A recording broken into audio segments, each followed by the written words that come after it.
بنی اسرائیل میں ایک بہت ہی نیک اور صالح بزرگ تھے اور ان کا ایک ہی بچہ تھا جو نابالغ تھا اور ان کے پاس صرف ایک گائے کی بچیا تھی۔ ان بزرگ نے اپنی وفات کے قریب اس بچیا کو جنگل میں لے جا کر ایک جھاڑی کے پاس یہ کہہ کر چھوڑ دیا کہ یا اللہ، میں اس بچیا کو اس وقت تیری امانت میں دیتا ہوں جب تک کہ میرا بچہ بالغ ہو جائے۔ اس کے بعد ان بزرگ کی وفات ہو گئی اور بچیا چند دنوں میں بڑی ہو کر درمیانی عمر کی ہو گئی اور بچہ جوان ہو کر اپنی ماں کا بہت ہی فرما بردار اور انتہائی نیکوکار ہو گیا۔ اس نے اپنی رات کو 3 حصوں میں تقسیم کر رکھا تھا۔ ایک حصے میں سوتا تھا، ایک حصہ میں عبادت کرتا تھا اور ایک حصہ میں اپنی ماں کی خدمت کرتا تھا، اور روزانہ صبح کو جنگل سے لکڑیاں کاٹ کر لاتا اور ان کو بیچ کر 1/3 رقم صدقہ کر دیتا اور 1/3 اپنی ذات پر خرچ کرتا اور 1/3 رقم اپنی والدہ کو دیتا تھا۔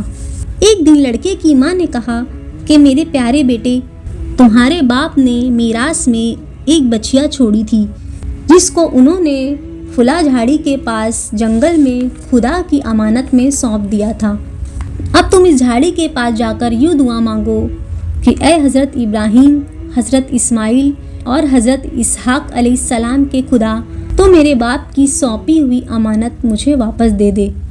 اور اس بچیا کی نشانی یہ ہے کہ وہ پیلے رنگ کی ہے اور اس کی کھال اس طرح چمک رہی ہوگی کہ گویا سورج کی کرنیں اس میں سے نکل رہی ہیں۔ یہ سن کر لڑکا جنگل میں اس جھاڑی کے پاس گیا اور دعا مانگی تو فوراً ہی وہ گائے دوڑتی ہوئی آ کر اس کے پاس کھڑی ہو گئی اور یہ اس کو پکڑ کر گھر لایا۔ تو اس کی ماں نے کہا، بیٹا، تم اس گائے کو لے جا کر بازار میں 3 دینار میں فروخت کر ڈالو، لیکن گاہک کو بغیر میرے مشورہ کے مت دینا۔ ان دنوں بازار میں گائے کی قیمت 3 دینار ہی تھی۔ بازار میں ایک گاہک آیا جو در حقیقت فرشتہ تھا۔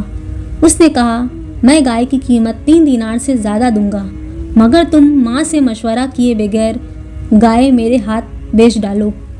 لڑکے نے کہا، تم کتنی بھی زیادہ قیمت دے دو، مگر میں اپنی ماں سے مشورہ کیے بغیر ہرگز اس گائے کو نہیں بیچوں گا۔ لڑکے نے ماں سے سارا ماجرا بیان کیا تو ماں نے کہا، یہ گاہک شاید کوئی فرشتہ ہو۔ اے بیٹا، تم اس سے مشورہ کرو کہ ہم اس گائے کو ابھی بیچ دیں یا نہ بیچیں۔ چنانچہ اس لڑکے نے بازار میں جب اس گاہک سے مشورہ کیا تو اس نے کہا، ابھی تم اس گائے کو مت بیچو، آئندہ اس گائے کو حضرت موسیٰ علیہ السلام کے لوگ خریدیں گے۔ تم اس گائے کے چمڑے میں سونا بھر کر اس کی قیمت طلب کرنا تو وہ لوگ اتنی ہی قیمت دے کر خریدیں گے۔ چنانچہ چند ہی دنوں کے بعد بنی اسرائیل کے ایک بہت مالدار آدمی کو، جس کا نام عامر تھا، اس کے چچا کے دونوں لڑکوں نے اس کو قتل کر دیا اور اس کی لاش کو ایک ویرانے میں ڈال دیا۔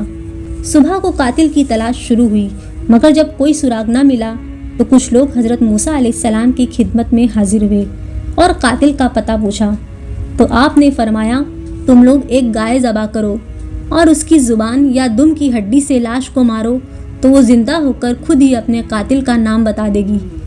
یہ سن کر بنی اسرائیل نے گائے کے رنگ، اس کی عمر وغیرہ کے بارے میں بحث شروع کر دی۔ بالآخر جب وہ اچھی طرح سمجھ گئے کہ فلاں قسم کی گائے چاہیے تو ایسی گائے کی تلاش شروع کر دی، یہاں تک کہ جب یہ لوگ اس لڑکے کی گائے کے پاس پہنچے تو ہو بہو یہ ایسی ہی گائے تھی جس کی ان لوگوں کو ضرورت تھی۔ چنانچہ ان لوگوں نے گائے کو اس کے چمڑے میں سونا بھر کر قیمت دے کر خریدا اور ذبح کر کے اس کی زبان یا دم کی ہڈی سے مقتول کی لاش کو مارا تو وہ زندہ ہو کر بول اٹھا کہ میرے قاتل میرے چچا کے دونوں لڑکے ہیں جنہوں نے میرے مال کے لالچ میں مجھ کو قتل کر دیا۔ یہ بتا کر پھر وہ مر گیا۔ چنانچہ ان دونوں قاتلوں کو قصاص میں قتل کر دیا گیا اور مرد صالح کا لڑکا جو اپنی ماں کا فرما بردار تھا، کثیر دولت سے مالا مال ہو گیا۔ اس پورے واقعے کو قرآن مجید کی مقدس آیتوں میں اس طرح بیان فرمایا گیا ہے، اور جب موسیٰ نے اپنی قوم سے فرمایا، خدا تمہیں حکم دیتا ہے کہ ایک گائے ذبح کرو، بولے آپ ہمیں مسخرہ بناتے ہیں۔ فرمایا، خدا کی پناہ کہ میں جاہلوں سے ہوں۔ بولے اپنے رب سے دعا کیجئے کہ وہ ہمیں بتا دے گائے کیسی۔ کہا، وہ فرماتا ہے کہ وہ ایک گائے ہے، نہ بوڑھی اور نہ اوسر، بلکہ ان دونوں کے بیچ میں، تو کرو جس کا تمہیں حکم ہوتا ہے۔ بولے اپنے رب سے دعا کیجئے کہ ہمیں بتا دے اس کا رنگ کیا ہے۔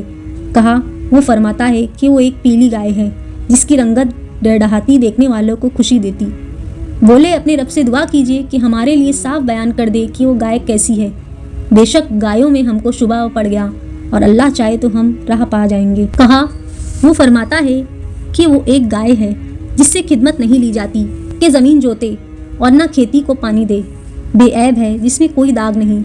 بولے اب آپ ٹھیک بات لائے تو اسے ذبح کیا، اور ذبح کرتے معلوم نہ ہوتے تھے، اور جب تم نے ایک خون کیا تو ایک دوسرے پر اس کی تہمت ڈالنے لگے، اور اللہ کو ظاہر کرنا تھا جو تم چھپاتے تھے۔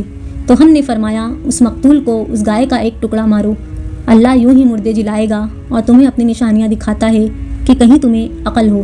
اس واقعے سے بہت سی عبرت انگیز اور نصیحت والی باتیں ہمیں معلوم ہوتی ہیں۔ خدا کے احکام میں بحث کرنا مصیبتوں کا سبب ہوا کرتا ہے۔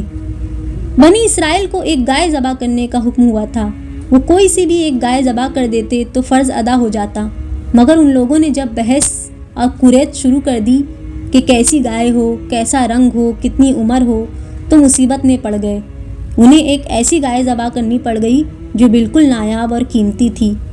اس کی قیمت اتنی زیادہ ادا کرنی پڑ گئی کہ دنیا میں کسی گائے کی اتنی قیمت نہ ہوئی، نہ آئندہ ہونے کی امید ہے۔